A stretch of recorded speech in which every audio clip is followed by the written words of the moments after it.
Hello everyone, this is Small Group A and I'm Bindu Nair. Today we'll be walking you through our assessment of the long-term sustainable competitive advantage of Zara using the strategic diamond. We have also conducted the VRIO analysis in this presentation as you'll see. Next slide please. The first element of the strategic diamond is arenas. This is where we ask the question, where will we be active? Which business are we really in? For Zara, they are the largest international retailer of medium quality, affordable fashion clothing and accessories. From a market segment perspective, they cater to men, women, and children of all ages globally. Since their women's segment is the largest, it's further categorized based on fashion content, age, and price.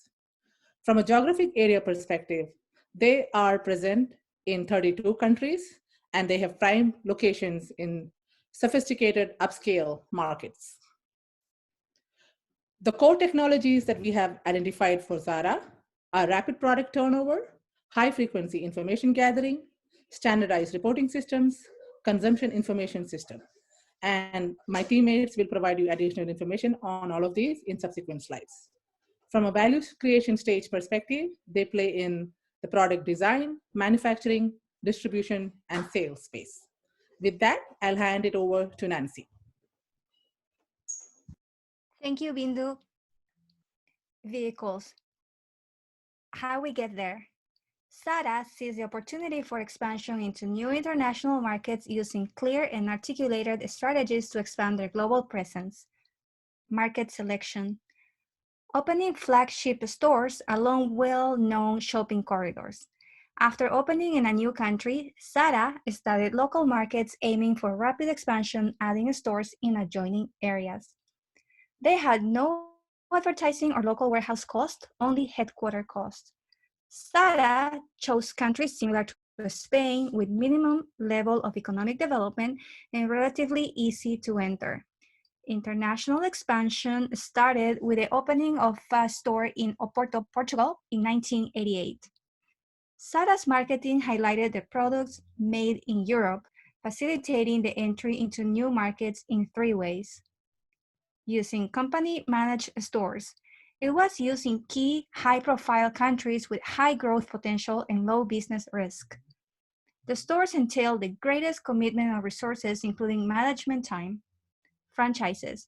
It was used in small countries, risky or subject to significant cultural differences or administrative barriers that encouraged this mode of market participation. Contracts ran for 5 years, and franchisees were generally well-established, financially strong players in complementary businesses. Franchise fee ranged between 5% and 10% of their sales. Zara allowed return of purchased merchandise up to 10%, which was higher than their competitors. Franchisees had access to corporate services such as human resources, training, and logistics at no extra cost. Zara always retained the right to open company-owned stores in those markets as well. Joint ventures. Used in larger, more important markets where there were barriers to direct entry, most often ones related to the difficulty of obtaining prime retail space in city centers. Zara retained agreements with these partners, keeping management control, leading to some potential complexities. Zara might be required to buy out its partners' interest or elect to do so if needed. With this, I will pass this on to Brenton. Hi everyone, I'm Brenton and I'll be speaking on how Zara creates distance on the open market. Now Zara differentiates itself from other fashion-forward competitors by remaining ahead of the game in terms of bringing products to market. They have an edge in their brand image as they exude feelings of trendiness and fashion-forward design, while also maintaining the ability to bring these products to market as quickly as possible.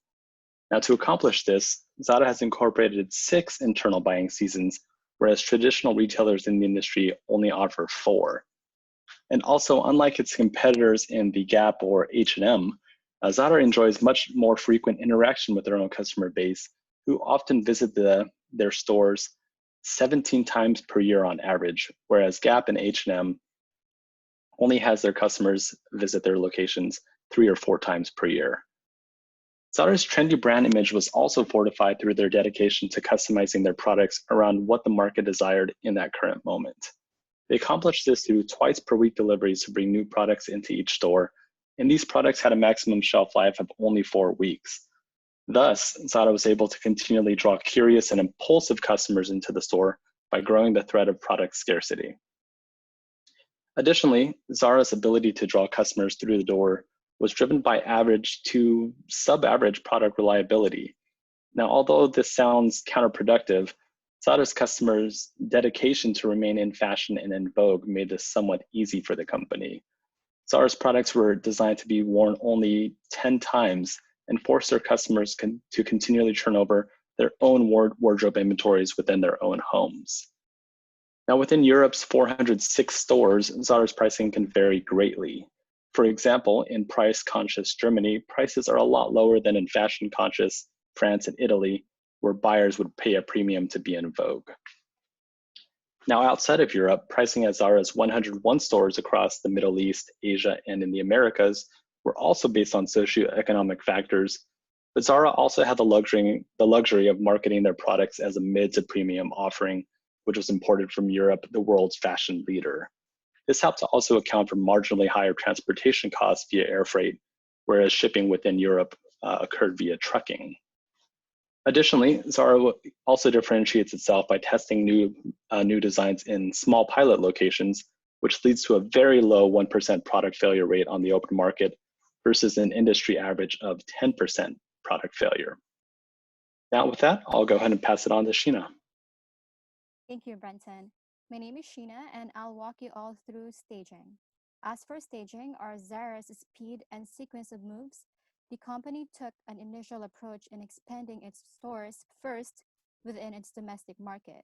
Zara's approach is to set an early foothold in establishing a physical store to increase its presence. Then, the company focused on proximity as part of its strategy to expand on countries with a minimum level of distance from Spain and with less barriers to entry.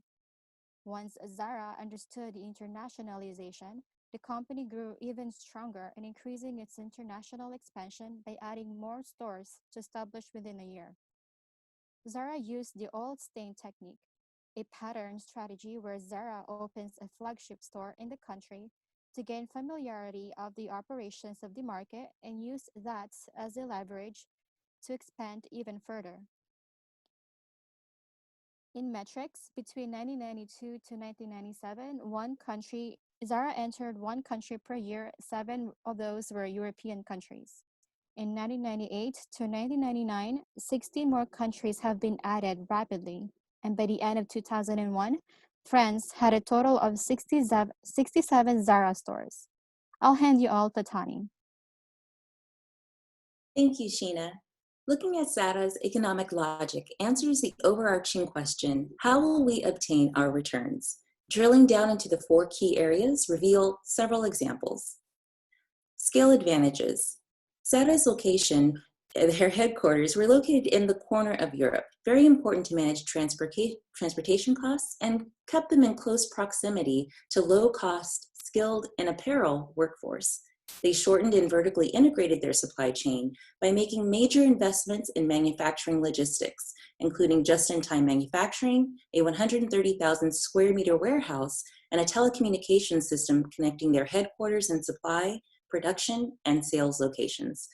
Zara's designers produce 11,000 distinct items during the year versus 2,000 to 4,000 items for key competitors. Scope and replication advantages. Zara provides fresh designer-style garments for less and sells them in sophisticated stores. Zara spent only 0.3% of its revenue on media advertising using its stores to promote its market image, compared to 3 to 4% for most specialty retailers. Zara is able to command premium prices due to unmatchable service. Zara's heavily automated factories receive orders from handheld computers in stores, and their unique combination of resources and capabilities enable them to originate designs and have finished goods in stores within weeks versus months, saving customers time and increasing their willingness to pay. Products were shipped, according to time zone, directly from the central distribution center to stores 2 to 3 times a week. and premium prices due to proprietary product features, Zara is a very quick fashion follower, emphasizing broad, rapidly changing product lines with relatively high fashion content. And that rapid turnover creates a sense of scarcity with a buy now because you won't see this item later atmosphere. As we can see, the economic logic of Zara employs a complex combination of scale economies, efficiencies of replication, effective use of technology, in-depth ongoing research, and user experience as business drivers to obtain their revenues. And now for a look at Zara's value chain, VRIO, and competitive advantage assessment, here's Alex. Hi, I'm Alex, and we're going to start by looking at the value chain. Because to understand the competitive advantage, we must understand the primary activities and the supporting activities.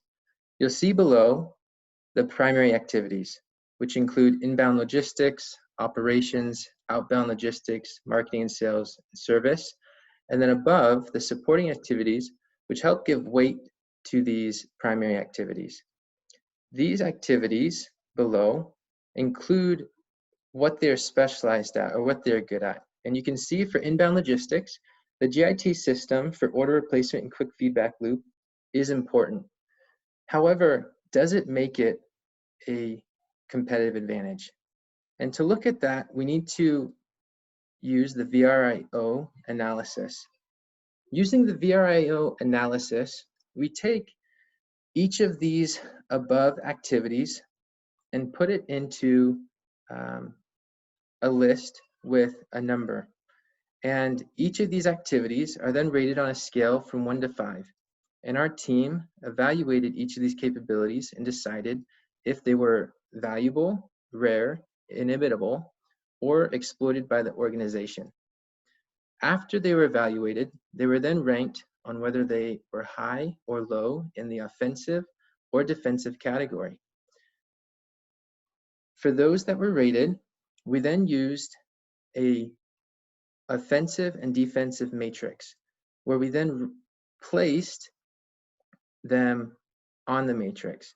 You can see based on the matrix that 1, 4, and 8, which are located in the long-term victory, are considered sustainable competitive advantages.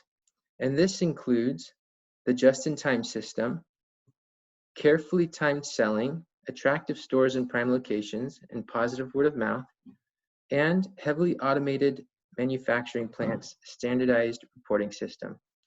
The others, located in the short-term supremacy, are competitive advantages, but they are not sustainable. Other competitors can imitate these or have them in their own system. And the top 3 here include skilled temporary workforce, tapered vertically integrated supply chain, and attractive ambience. And the last thing we want to look at are the key success factors in the apparel industry. For each of these activities, these are the necessary resources and capabilities to be successful in the apparel industry. These include being the best supplier for lower shipping costs, a consistent and stable logistics processes and costs. For operations, a vertically integrated supply chain and attractive ambience. For sales and marketing, well-developed staging plan, word of mouth, markdowns, advertising, promotions. For service, 4 seasons, short cycle time, being fashion conscious, and socio-economic conscious. For technology development, high-value research, design, and development. For human resources, reliable, skilled workforce that adapts to seasonal demands. And lastly, for infrastructure, forward-backward integrators, smart and rapid expansion capability. This concludes our presentation. Thank you for listening.